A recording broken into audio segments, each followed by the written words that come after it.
What's up, my little candy canes? It's Tuesday night. This is the Fantasy and Frames Waiver Show. We are here to get you through to your championship coming up in Week 17. We are going to be talking about waivers this week, Week 16. We've got all of us here except for our girl, Erica, who's not feeling well tonight. So, Erica, we hope you feel so much better and you are back with us next Tuesday. Everybody, what's up? How's your weeks going? How are we doing in our playoff runs? Playoffs? My people. Playoffs. Playoffs? I mean, speaking of candy canes, Amari Cooper sucks. Yeah, fuck that guy. Oh, wow. I mean, is he on the naughty list? He's getting coal for Christmas. Oh, he does not want to hear what is going to be said about him on the Daily Fix Friday. I can guarantee you that. I mean, yeah. Okay. I mean, look, we're already just, going off. Why not? We're getting the bah humbugs out of the way here, but yeah, that was not great. But look, it's the season of giving. It's the holiday season. We all deserve some kind of, togetherness and good wishes and good tidings for everybody. So before we go through these proceedings, I need to know each and one of your VAC statuses going forward, and then we can proceed. Did you guys see the Aaron Rodgers stuff? No, I was like, what are you talking about? He went on McAfee today, and he was talking about Ryan Clark and saying he wants to know his VAC status, so he knows what bucket to put him under. Typical Aaron Rodgers Tuesday. That's the beauty of the show. Although we're going to be going to Thursdays, is that we get the instant reaction, the first look of the Aaron Rodgers Tuesday reaction. Our boy Aaron Rodgers. It's not going to be the last time that we talk about Aaron Rodgers this week. How did Joe's stand for morality work out for him, Kev, this weekend? I tried to tell him to play him in DFS. He was $5,400 because I'm so not did I. Money. He's such an idiot. And I did. I can't wait to crap on Joe on Friday for moral reasons. He wasn't going to play Rodgers, which that's fine. Whatever. I don't like. And I didn't take my own advice. I jammed him everywhere. For moral reasons for benching players? Had a good reason. That's what I'm saying. It's like, look, I decided to get I'm like Bobby Bowden at FSU in the 90s. Like, look, if you're available, you're available. I'll bail you out of jail. Like, whatever it takes, we'll get your ass on the field. I want the chat. I want the chat's opinion in this. Are we not drafting or benching players for moral reasons? Let's hear it. I want the chat to weigh in on this because I don't care, man. You can get me some points. I don't care. We've all, we're all guilty of it. We draft Tyreek Hill. We draft all these guys, and it sucks. Like I've never felt good about ever drafting Deshaun Watson. And I know it's like people have like serious morality stands, and that's all well and good for it. I don't draft. I guess I can. He sucks. I mean, I was going to say he does suck. I'm never that. Angie didn't touch Deshaun this year. Angie, you were definitely not. He tried to touch you, Angie, though. Watch out, because he would have if he could. Okay, it's 100%. By the way, Keith, I can attest to you played Aaron Rodgers in Scott Simpson's thing, the DraftKings tournament. I decided to get cute and play every single Cincinnati Bengal under the sun. Didn't work out super great. I guess I had James Conner for a good night. 8th place? So sure. I just know that Jared Goff was to play. Good God. Like, what did he score? Like 50 burger or something, I think? Something like that. Not great, Bob. Not great. That offensive defensive line advantage. Charlene, I giggle now every time Butker misses the kick. It just it sparks my joy, like Marie Kondo. I don't even want to know what you did when he got injured. I didn't cry about it, that's for sure. She's probably got a doll somewhere. She's just voodoo doll poking him. I'm gonna like his teammate Travis's girlfriend likes to say, karma is real. Yeah. So, I think he cried himself a river when he went wide left, or that's a Justin Timberlake song. So cry me a river. Okay. Line up his college as we speak. That's cry me. See? Oh, all right. Wow. Did you hit it? Oh my goodness. So Charlie, Rich, you're right. It's impossible to stay away from the questionable players. It is. You want to take a second to just talk about arguably the best team in football, Rich, the Minnesota Vikings? Take a bow, my friend. We're going to talk about the Packers, but that's okay. We can talk about the Vikings too. The Buffalo Bills don't exist. team in the league. Never has there been a quieter 12-2 team. Minnesota Vikings just going into every house, including their own, and just taking names and kicking ass. I've been loving it. This has been a great season. If you get home field, what's your confidence level? Let's say that you went out. You feel pretty good, right? I do. Yeah. If we can get home field, I'm trying to temper expectations, I'm trying not to get my hopes up too much. But Rich, I'm a Falcons fan. You don't have to explain it, bro. I get it. Right. But I mean, right. But no, yeah, you get home field advantage with the US Bank Stadium. It's gonna be loud. It's definitely an advantage. I really, really hope that we can somehow catch the Lions and get that home field advantage. Would you guys all re-sign Darnold, or would you go to McCarthy? Franchise him. Okay, Stacy. Franchise him, and you get insurance for JJ McCarthy.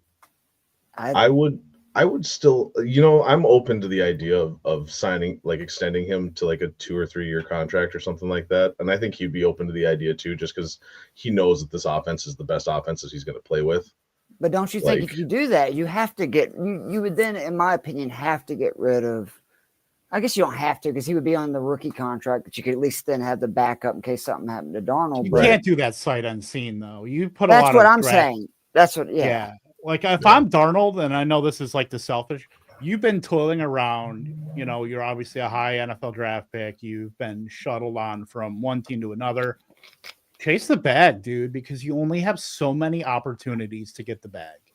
And I would, I know NFL contracts aren't super guaranteed, but there's so many teams right now need a quarterback. My team drafted 1/8 and paid another $100 million. Apparently, we need a quarterback. So yeah, to your point. I mean, that's the thing. How much you of a can't bag? always get a quarterback in the the Raiders couldn't get a quarterback in the draft and had to settle for Gardner Minshew and Aiden O'Connell and Desmond Ritter. And I think it would though benefit him to what Rich was saying. If the money's close and you're telling me I get to stay in O'Connell offense, which he's had success with every QB that he's had. I get to throw it to Justin Jefferson and Jordan Addison for at least the next couple of years. TJ Hawkinson's going to be a year off injury. I would be trying to stay. And I just hope Minnesota doesn't get, gun shy, especially say the worst case, and sorry, Rich, maybe an earmuffs, but say they lose their first playoff game. And then they look at it as a failure when, to me, Darnold's 27. It's not like you're talking about a 3-4 year deal. This guy could have 10 years left in him. Seriously, right. I've been so impressed with him because he seems to get better as the season's gone on. And I know normally in these systems, I guess technically it's sort of the same coaching tree, right? Playing for Shanahan last year. So he has kind of learned the system before, but typically threally, these guys only get better that second and third year in the system. You look at Brock Purdy, Matt Ryan, his second year with Shanahan, I'm really happy for him. And it's just another example of why situation is so important for these QBs, because this guy was looked at as an absolute bust, and it was not his fault that he was at the shit show that was the New York Jets. Right. And the like O'Connell said, like O'Connell said, the teams fail prospects before prospects fail teams. 100%. O'Connell, that was a great quote by him, and he's probably the most forward thinking out of a lot of these. He was a former quarterback. He gets the position, he knows what the things to do, the buttons to press, and just going by according to Over the Cap, the franchise tag number for 2025 is $41 million. That's the projected QB tag. So I would say it's worth in this quarterback market to pay a guy that for a season. And then you could kind of go the Kirk Cousins route, because remember, Kirk Cousins in Washington bet on himself with 1 year deals and then parlayed that into a big contract in Minnesota. So I'd be shocked. I think it's worth Darnold because he'd have to get hurt, right? Don't you think, for this year to be or for his second year in that system to not be a success? Because I feel like that he's only going to get better. Jefferson, Addison, like Right. I'm blown away. I think it's maybe the best coaching staff in football when you think of Brian Flores on the defensive side, just X's and O's, and especially the first and third quarters. I love that stat, seeing how teams do the beginning of the first and second half, like they dominate. Yeah, Can we just spend the whole hour talking about the Vikings? This is great. He's setting himself up to get hired by the Jaguars and then get fired after a season and a half. So, like, no Brian Flores. But no, I mean, my main point of the whole thing was like, Darnold, you only have so many chances to get a big contract in the NFL, and I will always advocate for a player getting paid what they think they're worth.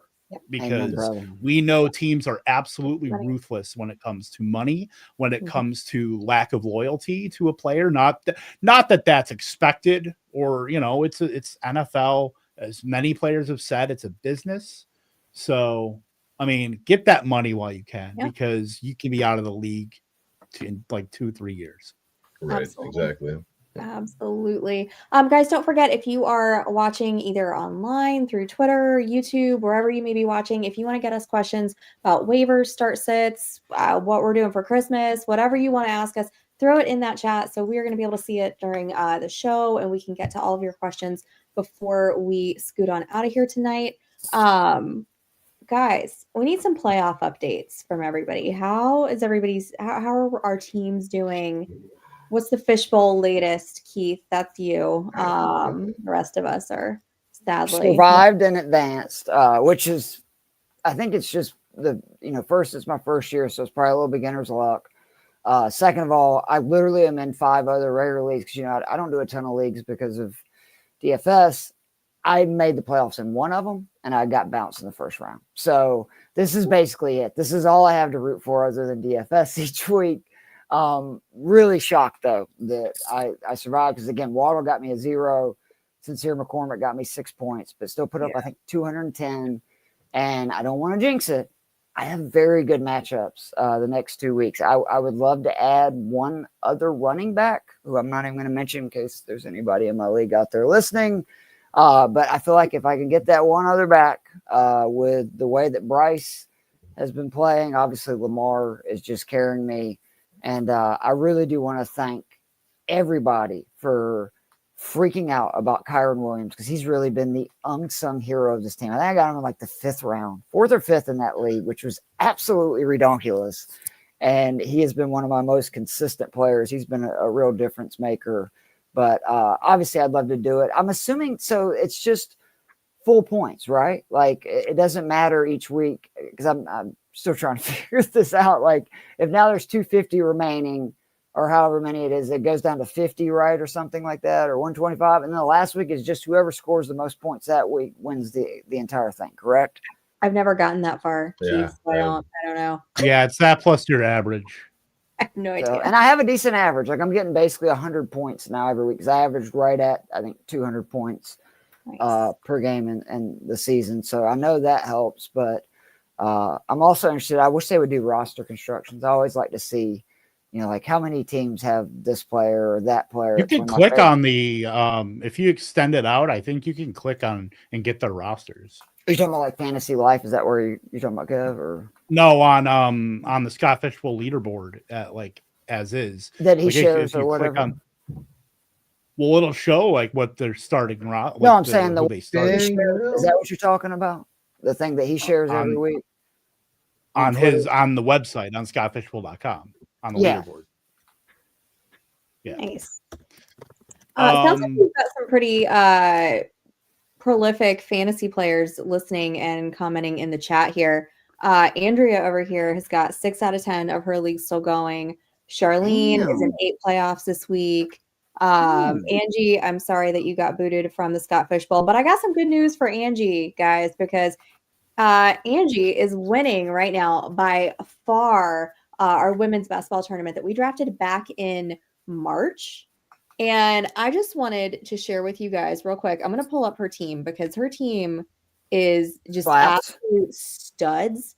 And the fact that she drafted these guys in March is amazing. Do you have the order too? Because I always love hearing that. Too. I don't know that I have. Okay. I don't think I can pull the board just yet, but let me tell you her lineup real quick. All right, she's got Jaden Daniels, Bucky Irving, Rashad White, Xavier Worthy, T. Higgins, Patty Fries, Joe Burrow, Garrett Wilson, Anthony Richardson, Trey Palmer, Javonte Williams, Elijah Mitchell, RIP, Josh Palmer, George Kittle, Saquon Barkley, baby. She's got Cortland Sutton, Mike Gesicki, Gus Edwards, Devin Singletary, and Alexander Madison. Angie, bravo. That was a beautiful draft. Very nice. And if she had Brock Bowers or Lab McConkey, I'd respect it a lot more, but that's okay. You can't get everybody, but that's okay. I just wanted to say real quick. I was just gonna say, through all these these people with all these playoff teams, I believe that by law we are entered into some equity on these teams if they win money. Yeah, I think so. Best ball for sure. Yeah. Ev, did you realize that you kicked my ass this week in the playoffs in one of the leagues that we drafted? Sure did. I just looked at it today, actually. And if not for some real idiotic roster decisions, I would have kicked your ass. But what league was that? That was a big Scooby-Doo moment. I would have kicked your ass if it weren't for those meddling kids. I know. And you know who did it to me? You know who it was? Who was part of my downfall? Who? Keith, you'll love this. Sam Laporta. I benched Sam Laporta. Yeah. What did he get in tight end premium? Like he had to. He got a 21.6 cap. In case you're wondering. Now I got to look at the live scoring again to look at this. Yeah, because I'm looking at it right now. Don't you worry. I needed to get Lad into the lineup, and so like I did some tinkering, and I mean Lad still got me 16 points, but I want to know what Trey McBride has scored in tight end, like where he is in overall scoring with his just one rushing touchdown and 0. Because I know that he's been getting me 30 points or more every week now for almost a month and a half. I'm not going to be able to tell you tight end premium, but I will be able to tell you PPR if you give me just 2 seconds. Trey McBride is averaging 15 points per game in PPR format, and that is only that's 22.5 plus the first downs and stuff. So he's averaging probably close to 25 points per game. Yeah, with 0 receiving touchdowns, and he's second overall. Insane. Bowers, McBride, Kittle. As far as like, I know for a fact I'm in 3rd overall in the Battle of the Sexes right now. Oh, nice. Take that, women. Yeah. Nice. As the second man. That I do know. And I feel like that league, the one we drafted in May on this particular program, that's the one I beat Stacy, and not to keep rubbing the salts. So y'all, was that one of the ones where y'all both drafted? Yeah. That's the one where I got Rasheed Rice in the 10th round. Oh, that's right. Imagine if I had Rasheed Rice in that league, man. You would have probably had the bye. And so that would have been, that's one of my biggest what ifs this season, because it seems like every roster was missing one wide receiver. And then I realized in every one of those leagues, I drafted Rasheed Rice. It's like, same with mine. Well, it kind of hurts, because it was the steal of the draft for all 3 weeks, right, Kev? Yeah. When you're getting dusted by Saquon Barkley and Joe Mixon and Derrick Henry every week, and then your team is the one losing Rasheed Rice and Stephon Diggs, or Chris Olave, who I had in quite a few leagues too. Like I lost 4 weeks ago. Everything sucks, and I want to die, but I'm still here. Could have been worse. They could have drafted CMC, right? Our Fargo Crayons team.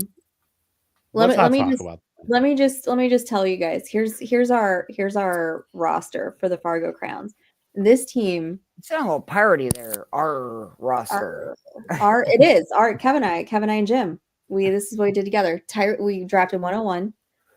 Tyreek Hill, Debo, Jalen Waddle, Tank Dell, Rasheed Rice, Brock Bowers, CJ Stroud, Brian Robinson, Jalen Warren, Gus Edwards, Jalen Polk, Kate Otten, baby. Ray Davis, Xavier Legette, Noah Fant, Greg Dortch, Shipley, Steele, Fairbairn, and the New York Giants defense. Woo! Who we drafted because they're going to be playing Sam Darnold in week 1. Yeah, not great. That poor unfortunate team came in 3-9. God, I should have kept a Bro- spreadsheet with all of our teams that we drafted. It'd have been fun to do a show where we just went back over those and been like, what were we thinking? Well, let's do that for next year then. Oh yeah. Oh, definitely.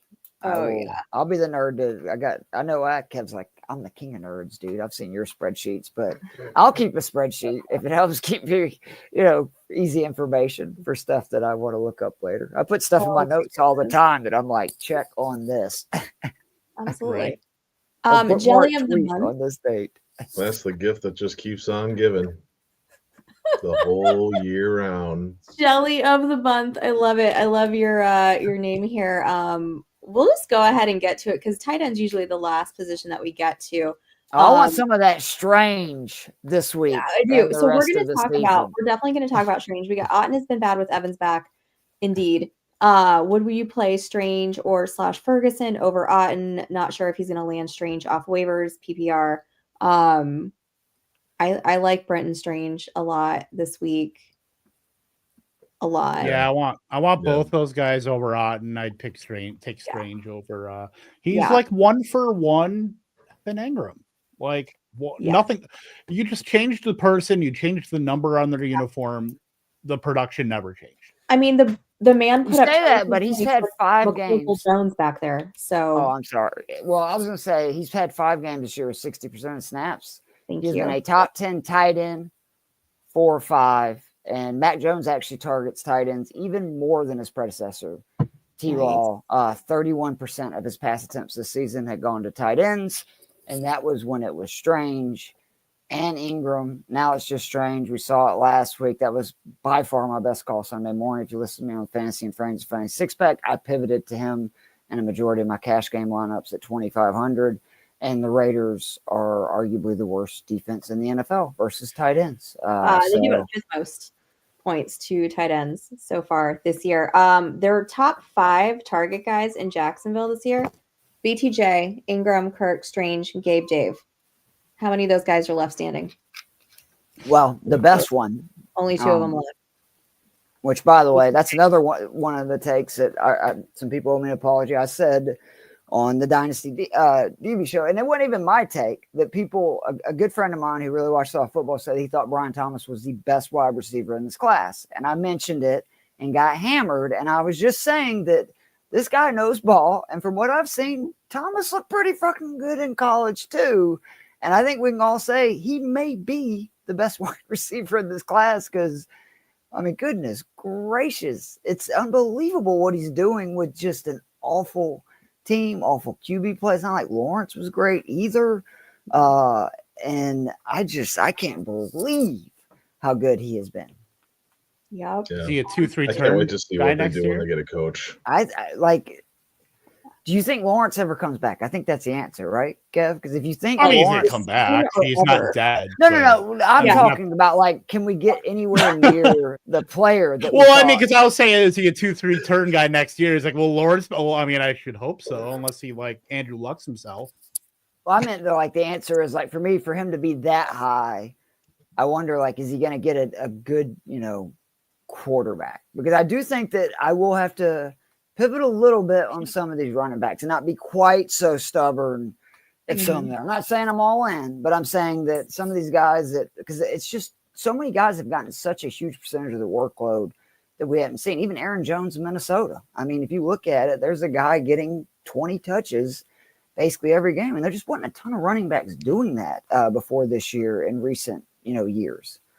Like, he's a guy that's going to get so much steam like throughout the offseason. Like, I mean, Christian Kirk clearly took a back seat to him before he got hurt. Evan Ingram is really there to, soak up targets. And I don't he's fine, but I don't think he's like a game breaker by any means. No. Brian Thomas Jr. is like a better, more polished DK Metcalf. Yeah. Yeah. Weren't they shopping Kirk before he got hurt? Yeah. Like there were rumors that he was going to go to Pittsburgh before he got hurt. Wow. It's the Parker Washington show in the slot, I think, for Jacksonville moving forward. I mean, seriously. I think the big wide receiver decision point for and then we're talking 2025 drafts, but you think about guys that are going to go in that range of I could throw Terry McLaurin up there because now he has Jaden Daniels, but like him, depending on where T. Higgins goes, you read my mind. What happens if you put Higgins in Jacksonville? They have a ton of cap. I'd You have rather Higgins not. on one side. I'm just I don't think asking. I would rather that either. That No. dude is so ticketed for New England. It's not even funny. Ooh, that is a good one. Oh, that is a good one. Kinda hot. I've been- I kinda like that. I've been trying to get him to, or I've been pounding the drum for your teams, the Packers, for you and Stacy there. I figured T. I've Higgins been- on the Packers would be sweet. Oh. Dude, I have been fighting the good fight on Packers Twitter for the last half decade to get Michael Pittman, T. Higgins, JSN, but no, we would rather just take Romeo Dobbs in the fourth. And granted, it's worked out, Right. but right now it's just Wait, the you hate offense that Jaden they're Reed? in. Wait, why do you hate Jaden Reed? Why I would don't hate Higgins Jaden want to go to Reed. New England though? Like seriously. Because New England's going to pay that dude off the wazoo, and Drake Right. May needs a Drake wide May coaching looks receiver, good. like, and they're going to draft he like does, two but more that- wide receivers. That coaching staff is awful, and they're not. Well, Alex going Van anywhere. Pelt's gone. Alex Van Pelt is terrible, is god awful. I I love, agree. by the way, Yeah, I we're think 26 so is that- minutes in. I We think haven't even so is talked that about a coach. position yet. No, and we still have one more thing to discuss before we get to quarterbacks too. And it's just complete and utter nonsense, but I couldn't help myself because I saw it and I said we have to talk about this. I saw it yesterday, or day before yesterday, maybe at this point. I don't know, guys. The Pop-Tart Bowl trophy is a toaster. It's a toast. It's a real working toaster now. Did you guys see this? Yeah. Is there a plug in the back? Is there? I don't know. Is it I don't know how it battery works. I don't powered? need to know how it works. Here's what I know is that sucker weighs 27 pounds at the toaster part, and then the base is 50. Holy cow. Not bad. Well, ingenuity there, but Amazing. imagine eating a Pop-Tart toasted.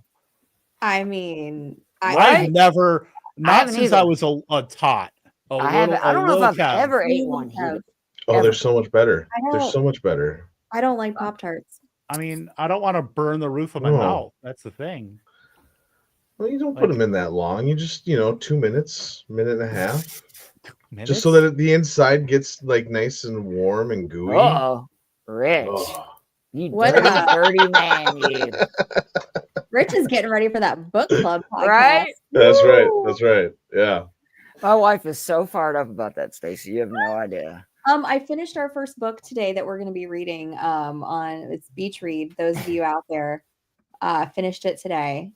Double Puck didn't get the nod. No, Angie read my mind. I want that in my kitchen. I'm with you. That's right. Angie. I want to. Is that what? Is it like the Stanley Cup? Like you get to take it like for a day. And then Yeah, only just for a keep it day, for a right. year. Yeah, I don't think they You care. know- Because it'll probably change names by next year anyway. The way these bowl games are going. No. That No. is what we need. We need a league sponsored by this show with a big physical trophy that we send it to whoever wins, and it's it's bragging rights, it's all that, and we can just basically make it a toaster. Jorge. Well, I was gonna say we Top should of make it it and- a like make a pie. make a trophy that's a toaster. Can we get? I was can gonna we get say on it should that? be a pie. Our trophy should be a pie. At least it A would look toast, like a pie. a since we- trophy Right. pie. Right. yeah, Yeah. since everybody's taking pies except for Rich. I'll be taking one soon. Just follow me on Dynasty you 365 on Wednesday. I have never taken a pie in my lifetime. Don't search my prior tweets, but I've never taken one in my life.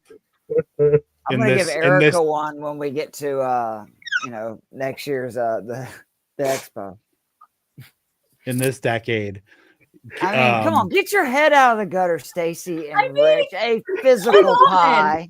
Come Goodness on. gracious. Like it's really that far. You know, guys. I just, anyway. I knew I was a mature adult in this group, but it's just sometimes it just stands up for I wasn't even. I was just straight and narrow on the Mark will be very happy straight about narrow that. path. Oh, 29 minutes? 29 Stacy's minutes. like, Okay. I want a pie too. So okay. That's fine. Listen, There'll be Some of y'all- pies for some of y'all everybody. need- Don't worry. need trying to get those some pies. guidance in your Trying my life. best. I'm just doing my best over here. All right. Moving That's all on. we can do. What's up, Drew? You do have to give consent, 100%.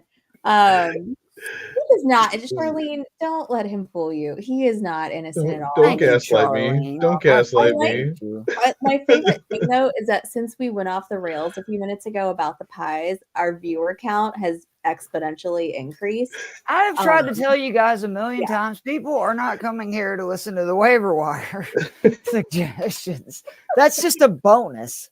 They want to hear us talk whatever. They want to hear us talk about pies. The shenanigans. Little Debbie's oatmeal cream pie. Don't. Oh, poor little Debbie. Oh my goodness. All right. Enough. All right. Jorge, we clearly have a type. We do. I don't Tight know ends and cream pies. Sweet Lord. Oh my goodness. Write that book for them to talk about, Keith. Yeah, let's make that our next That book. one's at 31 minutes. All right. Yeah. 31 minutes. Jorge is just here we go. Cream pies again. Yeah, 100%. Guys, we actually do have some quarterbacks to talk to you about. Got a third one up in the notes too. So Jorge says the Falcons are benching Kirk Cousins. Is Jorge doing breaking news here on the show? Jorge, this is not funny if you're messing with me. Jump on the show quick, Jorge. Yeah, Jorge, real quick, jump on the show. I'm gonna check the Twitter machine. That's what I was just checking too. We got A-Raj, we got Drake May. Kev, go ahead, tell us why we're taking the former Green Bay Packer MVP. And we'll look up the breaking news. I just looked it up and it is official. Michael Penix named Falcons starting QB moving forward. Not a bit. That's great. Right after I get bounced from the Scott Fish Bowl playoffs, my Penix on the bench, useless. Yeah, well, keep your Penix tucked in. Not you in particular, of course, but just that was the royal we. Okay. But Aaron Rodgers, 2 top 12 quarterback weeks in a row. Did a lot with Devontae Adams very late, but look, doesn't matter how you get to your fantasy goodness as long as you get it during the game. So 45 yards rushing on the ground too, a very un-Rodgers like number. I believe he had like 50 rushing yards across the entire season, at least a number close to that.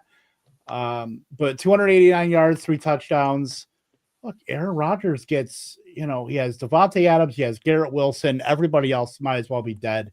But when you have all those two, those pass catchers, easy for me to say, it's great to have. You get the Rams, who we know the Bills went back and forth with the Rams, the second highest, total points of the season. We know the Rams are certainly susceptible, and the Jets are at home as well. So I do like that for Aaron Rodgers to possibly get a third top 12 week. And I would probably bench him after that, no matter what you do, because they're at Buffalo and then Miami to close out the season. But I think you can at least squeeze out another top 12 week out of Aaron Charles Rodgers, who has a new Netflix documentary out today, by the way. Did it come out today? It did. We should do a I'm not going to watch it, but...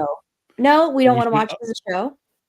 I mean, if we're all getting together, I'm sure our sparkling commentary will just, accentuate everything that's going on. That's what you guys, y'all lost me. It is true. The Penix news. My mind is no longer here. I'm on a beach somewhere, sipping a daiquiri, just thanking God that's the last time I have to watch Kirk Cousins throw a pass in a Falcons uniform. Well, now I got to think long and hard about Penix's future. I was trying to scroll through and find the news, and then I missed my Tampa Bay Lightning. Apparently, it's just been straight up chaos.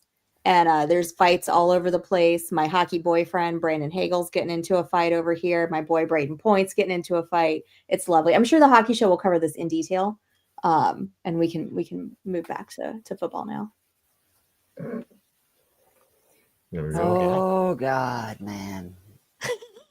It's week 16. Yeah, Come on. Yeah. It's week Yeah. 16. Aaron Rodgers is a perfectly fine screening quarterback.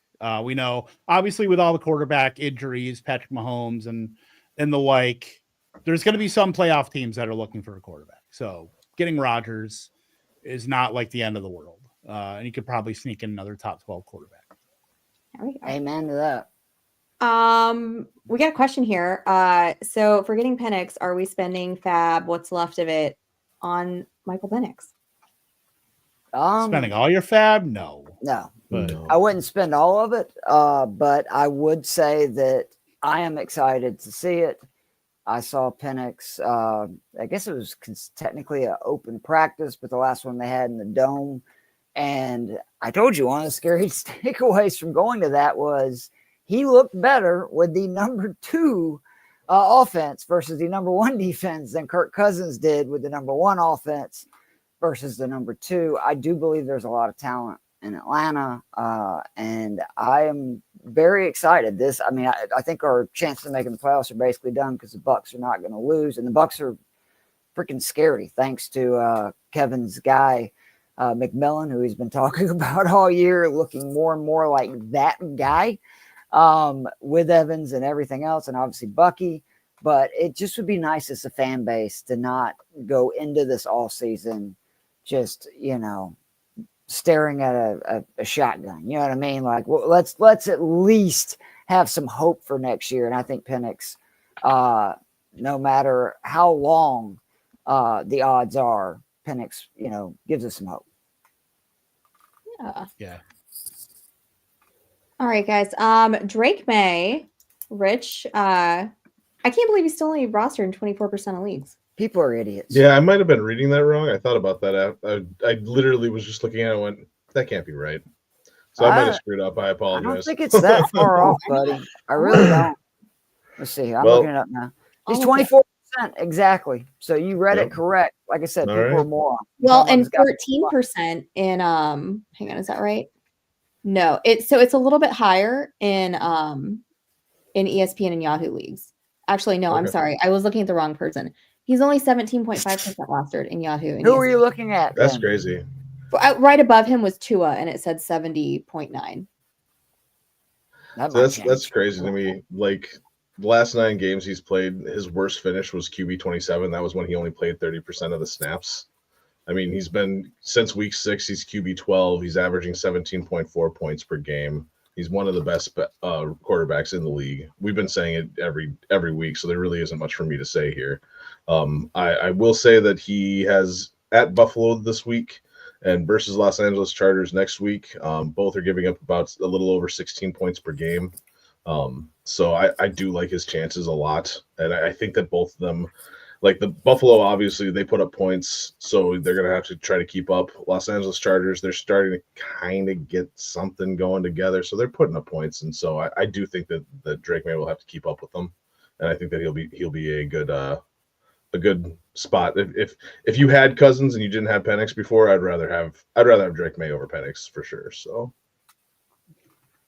that's good. Being named rest of the season quarterback while Keith was doing his show is the best thing to happen all year. Yeah, it's the first time I get to do like a non-rant on my Falcons for live breaking news, like us drafting Bijan Robinson over Carter, or even worse this year. I really thought you guys were fucking with me when you're like, they took Penix. And I'm like, no, they didn't.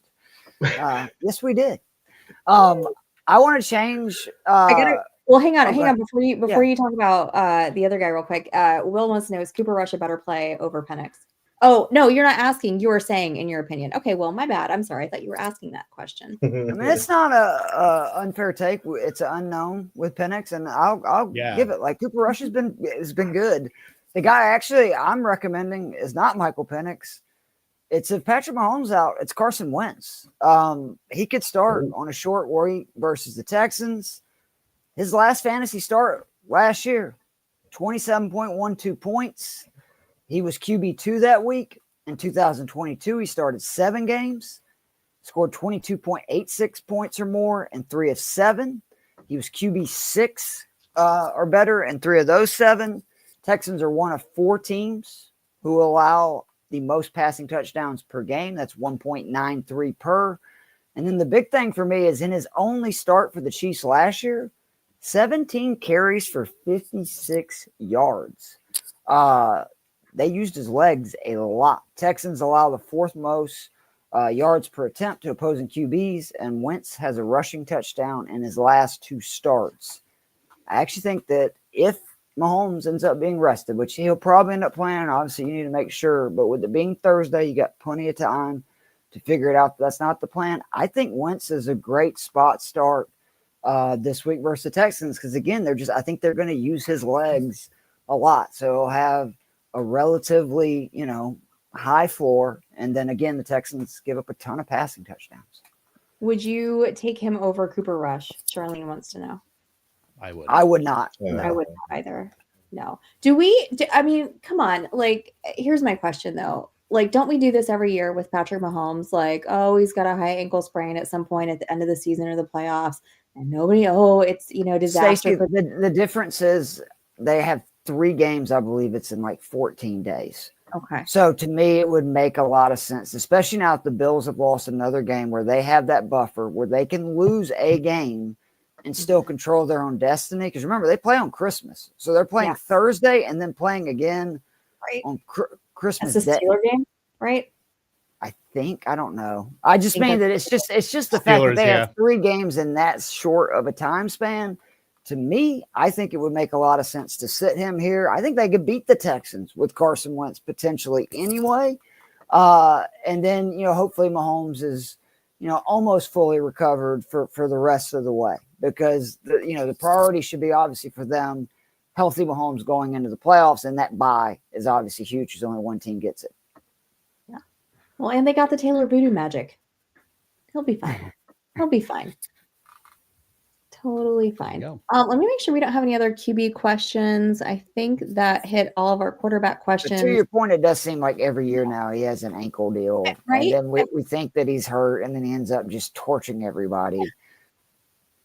Like he was practicing today. And I was like, wasn't it the Super Bowl where we were worried he wasn't going to play the second half? Because then he get like a really bad hit at the end of the first. Was that this last year? Right? Playoffs, I think, and didn't what's his face? Whoever was their backup last year came in to finish the game. I can't remember who it is now, but that was Wentz, wasn't it? Or was Wentz? No, Wentz was last year. Shoot, who was their backup last year? Someone knows. Someone in the chat knows for sure. Wait, for the Chiefs?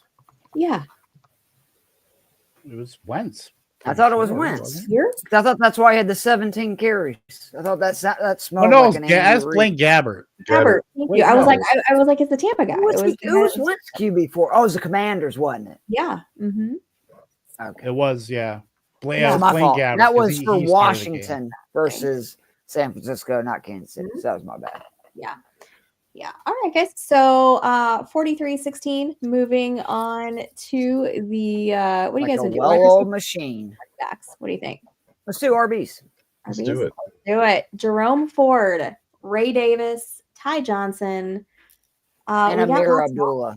And Amir Abdullah. We got a lot of options for you at running back. Jerome Ford rostered in only 42% of leagues. Ray Davis 22%, Ty Johnson 4%, and Amir Abdullah and 20%. Let's go top to bottom here. 42% Jerome Ford. Kev. That's me.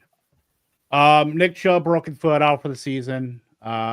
It's risky with Jerome Ford because they've always had multiple running backs. Like they've had Pierre Strong, they've had Deontay Foreman as a healthy and active, who more than likely will slot into what Nick Chubb was doing. And honestly, will probably be a little bit more efficient than Nick Chubb has been because Nick Chubb has not looked good, even pre-injury since coming back from his knee injury. But yeah, Jerome Ford has been out snapping Nick Chubb the last 5-6 weeks, running more routes. Basically, he's been splitting the rushing stuff and taking almost all the receiving stuff in the backfield. So it's possible that the Browns keep Ford in that role and then just give a share of what Nick Chubb was doing to Foreman and Strong. But it's also possible that they give a little bit more to Ford and let him get like a 60-70% snap share. So for that reason, if Ford is out there, obviously more than half the leagues, I'm grabbing him. And this is all, all of my recommendations that I put on the Fantasy in Frames website. I've been writing the waiver wire column for the last little while here. For this week, like, I'm just prioritizing guys that can help you now versus like a lot of the contingent plays.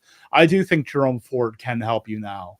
If you're needing a flex option, like most of these guys are just flex. They're not like locked in starters by any means, but I do think Ford is like a solid flex. Like if you're playing like Sincere McCormick or guys like that, I think he's a lot better off than any of like the Raiders guys or some of the other kind of weaker flexes that have been played the last little while.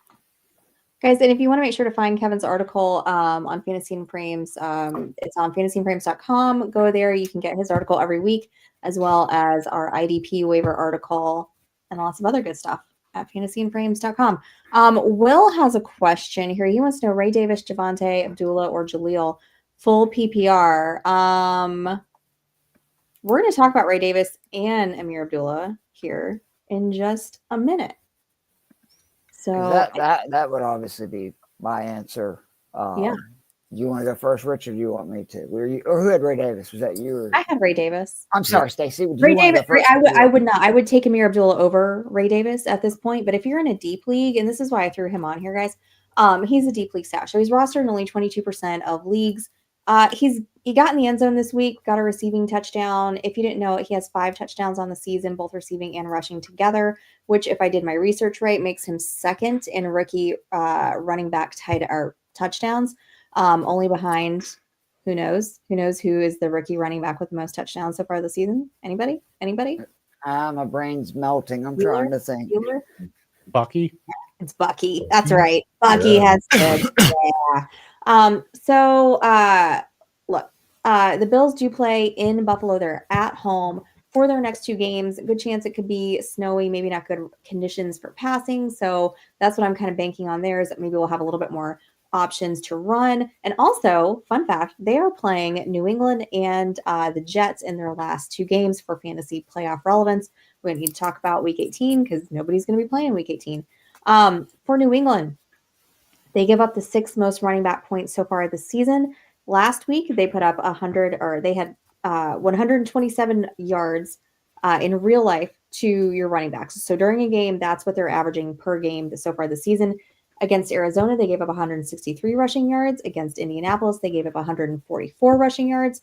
So what I'm just trying to tell you guys is that they can absolutely be run on. So if you are in a deep league, you are looking for somebody to throw in, give Ray Davis a shot. He could potentially, get you some points there and at least maybe even get you a touchdown, something like that. That's my spiel for Ray Davis. But I think ultimately, if you're looking for somebody a little bit more consistent, like Kevin talked about, Ford or Amir Abdullah, maybe even a Ty Johnson is probably a little bit more who I would go for. But if none of those guys are available, check on Ray Davis. Check him out. The Abdullah is, I think if it's a full point PPR, the safest play there is among guys that are available for just points. And he is kind of like a Wan'Dale Robinson, type guy where it's not sexy, but it is effective because he's just kind of a PPR cheat code. His last 6, 23 targets, 21 receptions. But the big deal is we know since Sir McCormick, sadly, looks like he's done for the year. And that's going to open that back up because in the 4 games that Sincere did not have a, decent chunk of the backfield, 19 targets of those 23 and 18 receptions of those 21. So now you're talking about somebody getting basically 4.5 receptions per game. Jags allow the 5th most receptions and the 3rd most yards to opposing running backs in the passing game. And then the biggest thing is if Desmond Ridder starts again, this is a smash play. 33% of his 39 pass attempts on Monday went to running back. His last start as the Falcons QB, 11 of his 30 pass attempts went to running backs. As somebody who unfortunately had to watch a full season of Desmond Ridder at quarterback, he throws it to his running backs a lot. And if you see him throw the ball down the field, you understand why. But it's not a nightmare situation if Aiden O'Connell's there because he's targeting running backs on 20% of his appearances this year as well in the Raiders offense. So I just think he's somebody that he's going to get you 5 to 10 points for sure, which in a playoff matchup that can make the difference. And then against the Jags, anything could happen. I mean, like literally, he could end up running a touchdown. He could catch a touchdown. Like it's the worst defense in football. So I think it's a great matchup. I'm spending a lot of my fab that I have remaining in Scott Fishbowl to try to get this guy, to put him in my lineup, because unfortunately with McCormick and Eckler still out, like I do need a running back that can just get me again like 10 to 12 points and not give me a situation like last week with Waddle where I got a goose egg.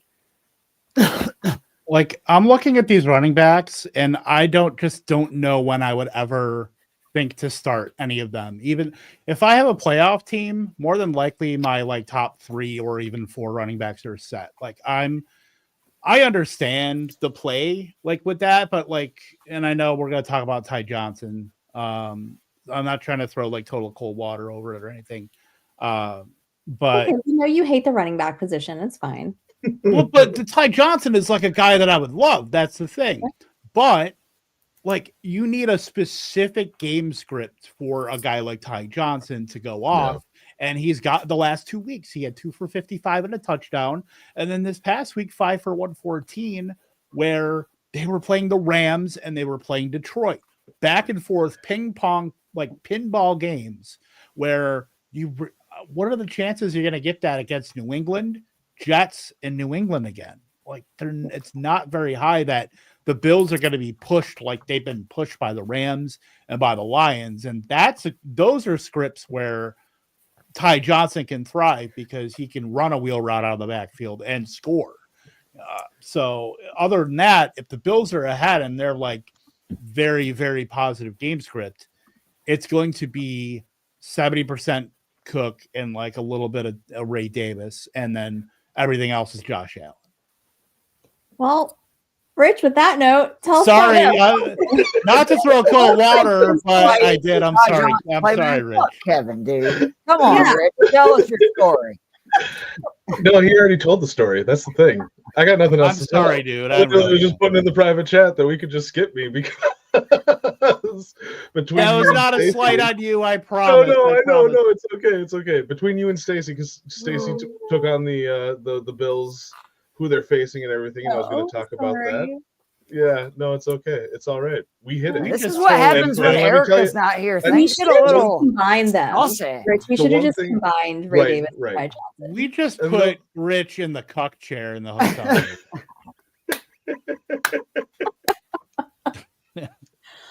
Oh my goodness. He just had to sit there and watch. What was his name? Kamala's dude? Doug? Doug. Yeah. Doug. That's Rich right now. I'm sorry, Rich. You're better taking than turns on his boy. Ooh. So I think we answered Will's question then with David Shafante Abdullah Bill. Yeah, Jorge. I just love he listens to this show live. He's probably these fucking guys. We're absolutely getting fired after this. It's a good thing. It's been a great ride, everybody. You know what?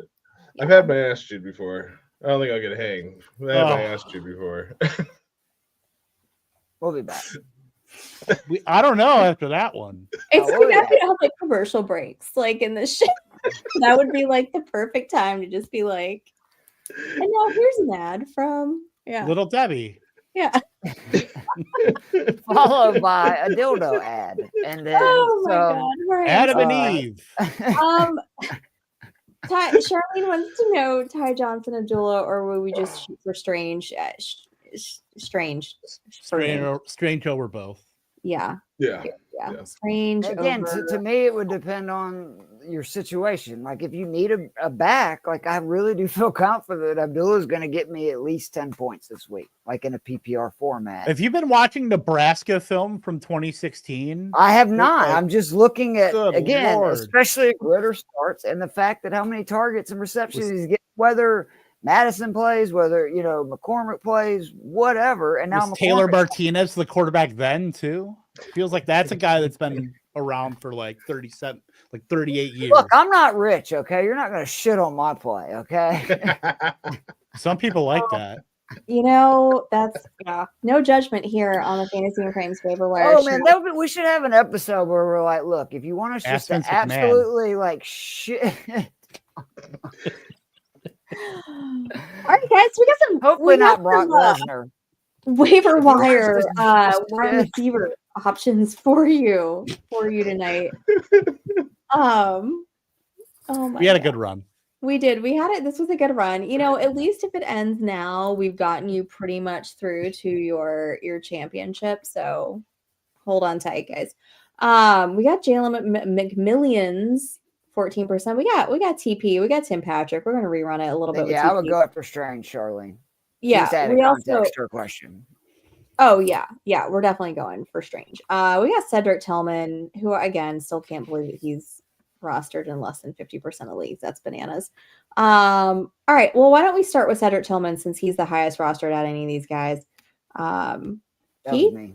Yeah, that was you. It's a simple story. I think he finally will be back this week. It's the same thing I said last week. His last 4 full games, 40 targets, 24 catches, over 300 yards, 3 touchdowns, was wide receiver 12, 3 or 4. And I know they bench Winston. I know there's a chance they go away from it. I still think Winston's going to play this week. And when he does, the Browns are just chuck. So, and in fairness, Jorge, I wasn't the one bringing up pooping on people's chests and stuff. Okay. So don't give me your German fetish type. Okay. So they'll call me out in all capital letters. I'm not talking about that.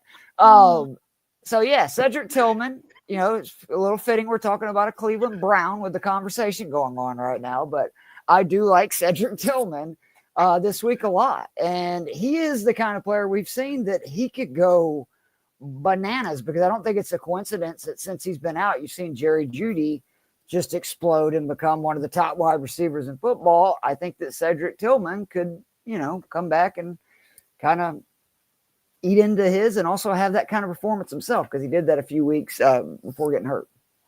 Do you think it matters that DTR is starting now because they benched Jameis? They announced it? Yeah. Yes. Yeah. Mm-hmm. Oh, I had to edit my waiver wire article. I'm sorry. Take back everything that I just said, because I do not want DTR throwing. I want none of those. Like, honestly, I don't want Judy even as like flex. You kind of have to start him. But the Browns are absolutely like 100% not serious with like going to DTR. That's like ridiculous. DTR gives you 11 for 25, 140 yards, 2 interceptions, and like 23 yards rushing. This is a game y'all could actually win with Jameis at QB. They're playing the Bengals defense. That's what I'm saying. Like, their defense sucks. So also with DTR, honestly, it makes me believe even more in Ford. And like what Kevin was talking about with him, because they're going to lean on the run. They don't want DTR out there slinging it all over the map. So I was actually going to originally put, McMillions for my suggestion as well. And hearing that, because I really didn't think the Browns would do it, but I guess they're like, you know what, Falcons, you think you're the worst run organization in football? Hold my freaking beer. They're not serious. That's insane. So no, I can't in good conscience recommend Cedric Tillman. Knowing that, I apologize. I'm sorry. I thought you knew that. That's why I did not. No, hell no. I'm so sorry. Thank you. No, thank you for telling me, because it's like I actually have right now in one league a free agent about to go cancel that waiver claim.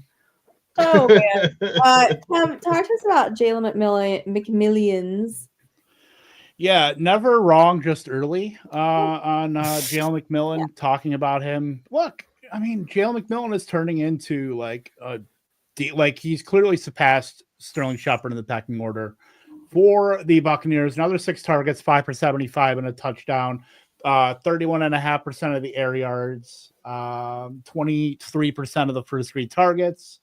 Perfect complement to Mike Evans, and then just happens to be getting in the end zone as well. So definitely a great option. They get to play Dallas and then Carolina. So if you have Cedric Tillman and you're looking to drop somebody, drop him and pick up Jalen McMillions, because he just might win you millions. Well, depending on your league coffers there certainly, but yeah, K. it's Dotton definitely an up and coming flex that you need to be. He could be a league winner. So our boy K. Dotton had to die though for Jalen McMillan to live. Apparently, is how that had to work. Wasn't my boy. You didn't. Whatever.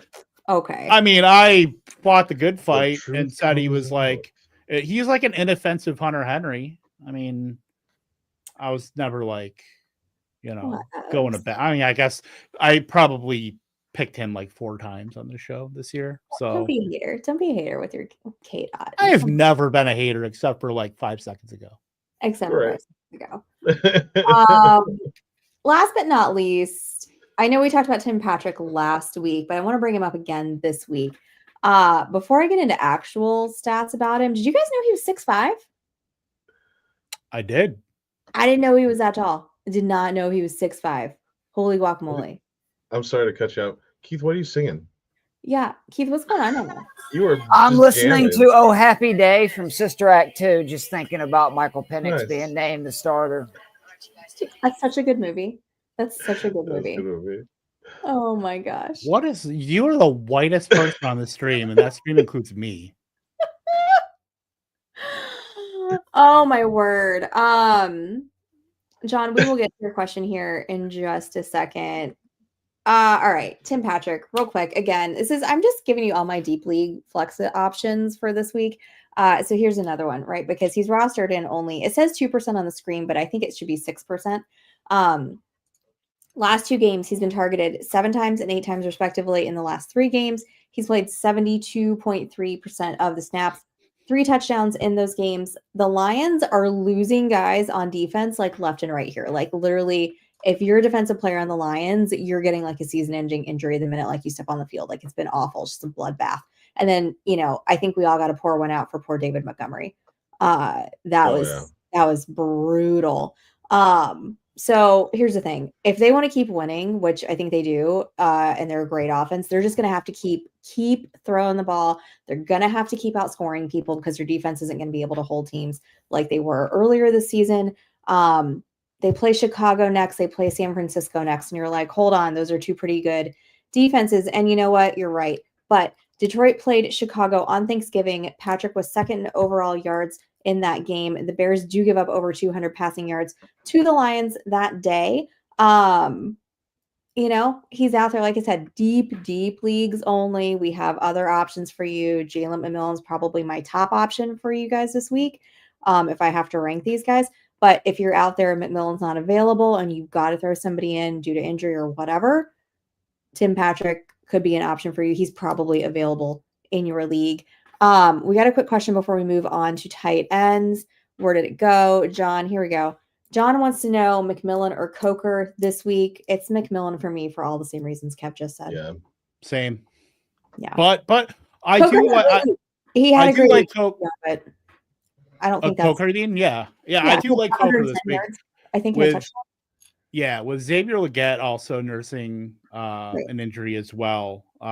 They pretty much sat David Moore and let Coker and Thielen run, pretty much split the slot. And then Coker got to play Z receiver once, and they moved David Moore on the outside once Legette got hurt. So that's a good sign for Coker as far as like them trusting. It's going to be Coker and Thielen pretty much divvying up targets anyway, as far as like the top guys. So I do like Coker as well, but would take McMillan over him. Charlene wants to know McMillan / Patrick over like an Elijah Moore, or would you pivot and go like a Pop Douglas for a Coker? McMillan overall for me. Yeah. McMillan top of list for sure. Vince says he's not allowed back in the movies. Vince, I'm not sure why you're not allowed back in the movie. Where did that come? I don't know that. Yeah. Vince, what are you doing? They do frown upon cutting holes, in the popcorn. Yeah, I mean, I don't know if it's like I'm gonna stop right now. All right. Will wants to know Coker or Legette in Dynasty. I'm still a Xavier Legette person if we're talking about Dynasty. I don't know though, because we have a full season's worth of. I mean, it's hard. It's hard to look at Xavier Legette. Like, he's a first round guy. He's always going to get the opportunity, but like, 1.17 yards per route run is not great from a rookie wide receiver. And that's usually a lot of the stats especially when you've had a route sample of 375 routes. That's usually not a good sign for those wide receivers. I mean, granted, it's 1 year. We saw QJ kind of turn into a moderately respectable wide receiver to that end, but Jalen Coker's been pretty efficient with the opportunity that he's gotten. I think I would say Jalen Coker by a nose. It's close, but I think I would take Coker. Okay. All right. We've got some comments in the chat. I just see that's Angie, that's what she said. I'm just gonna throw that out there. That's what she said. And we'll move on because we only have like 15 minutes left, guys, before we gotta go. So we still gotta talk about some tight ends. We got some IDP info for you. Let's move it on down. Those tight ends, right? We've got Noah Gray, we got Bretton Strange, and we got our boy Stone Smart. Last year, if you guys watched the Watchstar show, you remember that Andrew Cooper came on with us and did a Stone Smart beard slam when Stone Smart got his first touchdown. So I love that now everybody is talking about Stone Smart every time they watch the Chargers. And I'm like, guys, y'all just weren't listening last season. Like they were talking about him last season. Come on. The sleep at the wheel. That's right. Who had Noah Gray? Who wants to talk about Noah Gray? Rich, that's you? That's me. I get to talk. Hey. No. Kevin, do you want to shit on this before? Right. You got anything you want to say first before I go? I got nothing. No, I'm the floor actually is yours. and this is funny because this is the one that I did the least amount of work on. Because honestly, we've been telling you for weeks now. Stacey's been trying to tell you go get Noah Gray. He shouldn't be at 22%. He's been doing really well. Last 5 weeks, he's averaging 5 targets a game. He scored at least 1 touchdown or more in 3 out of those 5. He's got 10 points, 10 points per game and ranked 3rd over the last 5 weeks out of all tight ends. I think you can do a lot worse. I do like his matchup. It's a little bit of a tough matchup. I can't remember who it is now off the top of my head. I did take a look at it just a few minutes ago, and I'm failing you all. But Houston. Yes. Houston, thank you. Yeah, so a little bit of a tough matchup. I think that they are a top 10 defense against tight ends. But I still would take the shot on Noah Gray, especially in that offense. As long as I'll preface this, as long as Mahomes does play. If Mahomes doesn't play, then I'm off of it. I don't like Carson Wentz, so I'm out of that one. I'm legally obligated to not say a bad word about Carson Wentz being boots on the ground here in Fargo, North Dakota. So I absolve myself from this discussion. Fair enough. Oh my goodness. Jorge Keith, says, what are you doing, by the way? Yeah, Keith, you okay? He's having the greatest time. I'm excited. I'm sorry. I'm jamming out and I'm in my happy place, man. Just put a piano in front of him. Yeah. You start I talking love about the Pepsi pianos and that play by themselves because I just throw on some sunglasses and rock. He's got the Michael Penix, so you got the right one, baby. I'm so excited. Oh my God. Yes. Do you know that reference? Where is Erica when I need her? Y'all all seen Rookie of the Year, right? Yeah. Oh yeah. Of course. Yeah. I know you had, Kev. You just made the reference. I'm asking though. Yeah. It's been a long time, but yeah. That's another movie that holds up. Rosenhuber. Rosenbagger. I was a Sandlot girl, but I do appreciate Rookie of the Year. When he gets stuck. By the way, big ups to the Yankees for trading for Cody Bellinger, by the way. Dude. Like for the poor drama man's Juan that's Soto in the locker room or just cause? Run His amok. dad played for the Yankees in the late 1990s. So isn't his wife like she used to date somebody else that's on the Yankees now? Stanton. That should be fun. That's what That'll I'm be saying. a fun clubhouse. Ooh. Yikes. Anyway, Look, Max Fried, Cody Bellinger. Can't get so. It's too soon. It's too soon to talk about Max Fried. It's too soon. Is it We though? don't. Yeah, it is. It's too soon to talk about Max Fried. Yeah. Chat, what do you think? Please let us know. Yeah, it is. It 100% is. But you know what though, guys? Look at that. We only have a few minutes left, so we got to get to the rest of these tight ends. So we can't talk about Max Fried anymore. Thankfully, we got Brenton Strange, we got Stone Smart. Jorge says that our boy Andrew Cooper agreed to come back on the show if Stone Smart gets another touchdown, and we'll do another beer bath. Hopefully we can make that happen in I'll weeks just text him right now. 17. Whatevs. Well, he hasn't gotten a touchdown yet, so we He's gonna can't get one this week. we can't have him back just yet. I'll put it on the board. Put on the board. Is there Jorge, a bet happening?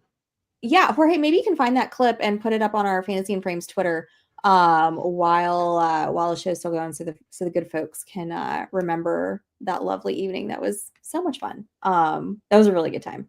By the way, I'm not being sarcastic. That was a fun time.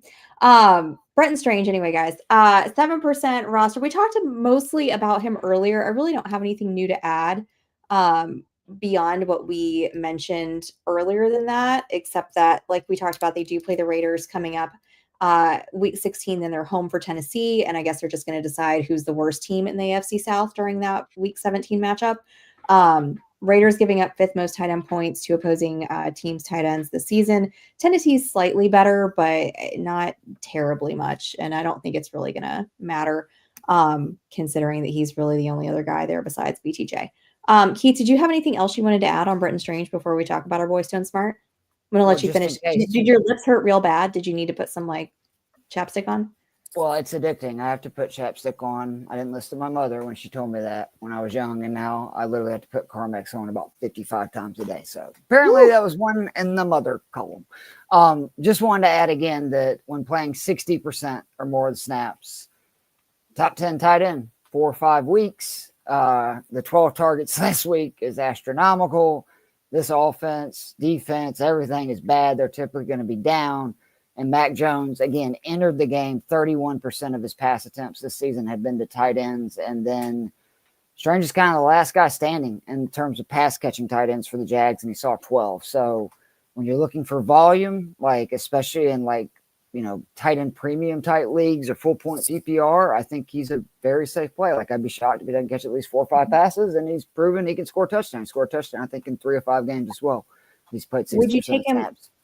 Would you take him over Hunter Henry this week in full PPR? Who are the Patriots playing? Buffalo. At Buffalo. Yeah, I think I would, especially with Austin Hooper. Milano. All of a sudden having, that's obviously also a big reason, but also Austin Hooper is really starting to get targeted on a consistent basis as well. And again, I would assume Milano is going to be more, the bigger priority would be stopping Henry. So he actually left the game. He did leave the game, by the way, with a groin injury. So that might be iffy too. Mm-hmm.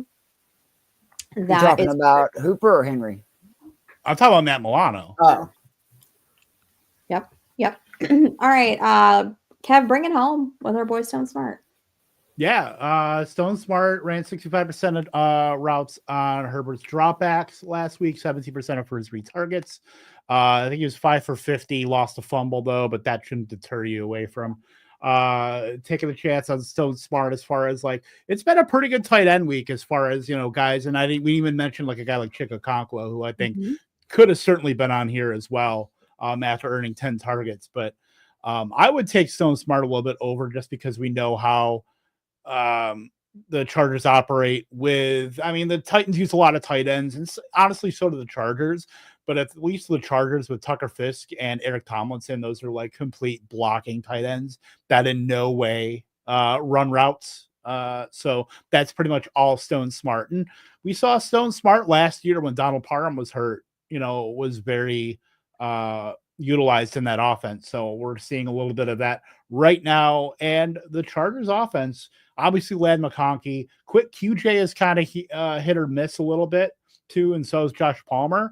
I think Stone Smart can get a little real estate above a couple of those wide receivers and slot in kind of behind Ladd McConkey in terms of target hierarchy. So I do like that. And they play Denver. It's not a great matchup, but I'll give you the Kevin Thompkins guarantee. I think Stone Smart gets a touchdown. Ooh. So we're back just next week. So we can get Coop on the show. That would be amazing. That would be so much fun. If we could do that.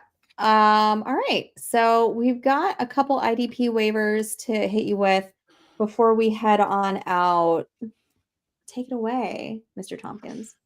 Also, are we not taking anybody in the Vampire League this week? I know it's. No, I'm just kidding. It's the playoff. We are taking somebody in the Vampire League. We will discuss that off topic because we only have 8 minutes left before we've got to cede our time to the hockey boys. They got a lot of hockey news because I'm sure they're going to talk about everything that's going on in the Tampa Bay Lightning game, which, by the way, I had tickets to tonight, and I gave them up so that I could be here with you guys. So if they don't open with Michael Penix, they're not like. I can't take them seriously. They didn't open with the most important story I can't of take our them. generation. So I don't care if it's a hockey show or not. We need to be talking nothing but Michael Penix right now.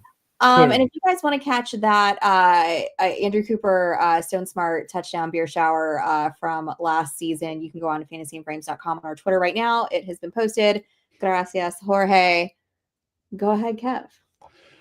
George Karlaftis of the Kansas City Chiefs. Karlaftis made the most of a plus matchup last week with the Cleveland Browns, logging a pair of sacks to bring him to 7 for the season. He'll need to average one of the last 3 games to hit double digits for a second consecutive season. And the Texans have been surprisingly generous in that regard this year, allowing 46 sacks, third most in the league. Claudin Charles of the Carolina Panthers, they have been a revolving door at linebacker for much of this season, and Week 15 was no different. Rookie Trevin Wallace wasn't active with a shoulder injury, thrusting the second-year pro Charles into his starting role. Played 75% of Carolina's defensive snaps opposite Josie Jewell and had 9 total tackles, so there could be some deep league appeal to be had. And as Ardarius Washington of the Baltimore Ravens safety, Washington has been ping-ponging on and off waiver wires over the past few weeks due to his Week 14 bye, but the young safety has been productive for fantasy managers in 3 of his past 4 games, including 5 total tackles and interception in last week's win over the New York Football Giants. His Week 16 matchup isn't great, but if your waiver wire is picked over pretty well, Washington could be a decent DB2 play. Nice. All right, guys, this is probably going to do it for us here tonight. We got some updates for you real quick, though, before we head on out. Just to let you guys know, we've got 2 shows. Obviously, we're a Tuesday night show, but there are 2 Tuesdays coming up that are Christmas Eve and New Year's Eve. We will be moving those shows to Monday. So December 23rd, December 30th, we will be on 8 o'clock Monday night. We'll put out reminders about that. And also, if you subscribe to the Fantasy and Frames YouTube channel over here, you're going to get notifications when we go on anyway. So if you're not doing that already, make sure you do it. Following that, we are going to do our NFL. Well, those 2 weeks are probably going to be our draft show team recaps from all the fun drafts that we did over the season. We're also going to do our NFL superlative show for you then. Don't forget, we are going to be pulling a Cinderella after next week's waiver show, after our last one, and turning into the draft show playoff edition, where we're going to be bringing you a lot of fun playoff tournaments, drafting some teams in there, hoping to recoup all of our losses from our drafts this season, this summer. Make some money going into the new year. Guys, it should be a good time for that. So if you're interested, make sure that you keep on watching here. It's not gonna be the waiver show anymore. It's the same friendly faces here. We're just gonna be the draft show playoff edition. So guys, that's gonna do it for us. We're gonna head on out. So the hockey guys can talk about the Tampa Bay Lightning, obviously. Do that hockey. That's right. Go hockey. Go hockey. Guys, make sure you're giving all of us a follow. You can find Keith and Nico online at Keith Fleming. You can find Kev over at K Thompkins II on Twitter and on the Blue Sky. You can find Rich over here at Richard Sickles on the Blue Sky social. Rich, you are still Rich Sickles GBM on the Twitter machine. Yep. I am at Stacy _Perez 83 at Stacy Perez 83 on the Blue Sky as well. Look at that. I got them all right. So proud of you. Only took 16 weeks. Love it. Nico said about damn time. That's what Nico said. Nico said it's about damn time. And with that, we are going to head on out, guys. Give me a cookie. Next week, hopefully all your teams advance in the playoffs. Bye-bye.